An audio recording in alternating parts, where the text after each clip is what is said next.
Shalom. Une des choses importantes, c'est de reconnaître véritablement la miséricorde de Dieu. Qu'est-ce que c'est? Voyez, nous commettons tellement d'erreurs, mais devant ces erreurs, Dieu là, il nous pardonne. Et la Bible dit qu'il est miséricordieux. Prenons l'histoire de Luc chapitre 15, donc cette parabole du fils prodigue. Le père a deux enfants. Il y a un qui est le cadet. Il y a un qui est l'aîné. L'aîné est donc Israël. Le cadet, c'est les gentils, ceux qui, n'est-ce pas, ont accepté Jésus plus tard.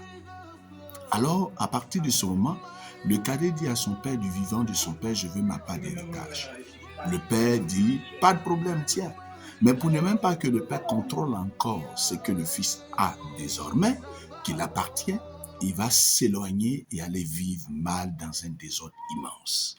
Dieu t'a donné la santé, comment tu l'utilises? Dieu t'a donné de l'argent, comment tu l'utilises? Dieu t'a donné l'intelligence, comment tu l'utilises? Dieu t'a donné la paix intérieure, comment tu l'utilises? Dieu t'a donné la force, la capacité de discerner, comment tu l'utilises? Dieu t'a donné des talents, comment tu l'utilises? Ce fils prodigue-là va tout dilapider.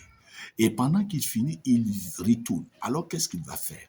Il dilapide et il n'a plus rien. Pendant qu'il n'a plus rien, alors il porte ses regards vers le ciel et il dit, je reconnais que j'ai péché contre Dieu et contre mon Père. Il rentre en lui-même la repentance. Il vient vers le Père. Lorsque le Père le voit à distance, qu'est-ce que le Père fait? Il dit, mon fils qui était perdu.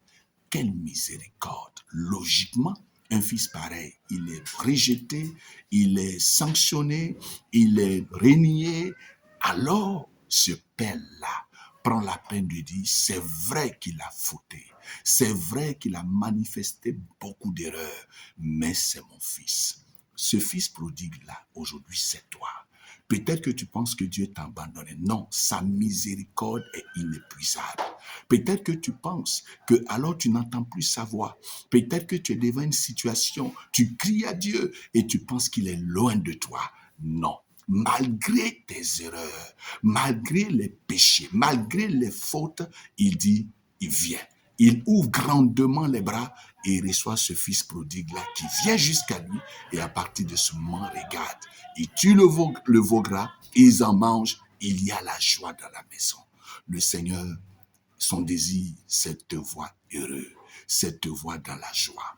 C'est pour cela que malgré tout ce que tu en as fait, viens à Jésus. Il t'aime tel que tu es. Il est prêt pour te transformer. Celui qui est le transformateur des vies n'est pas un homme, c'est lui Dieu. Et c'est pour cela qu'il t'appelle à lui. Le fils prodigue est venu, il s'est repenti et il y a eu quoi? Manifestation de la gloire. Viens à Jésus. Tu vis dans la prostitution, viens comme ça à Christ. Tu vis dans la drogue, viens comme ça à Christ. Tu vis dans le mensonge, dans les tromperies, dans beaucoup de choses, viens comme ça à Christ. Il va te transformer. La Samaritaine a été transformée. Le fou des Gadarins a été transformé.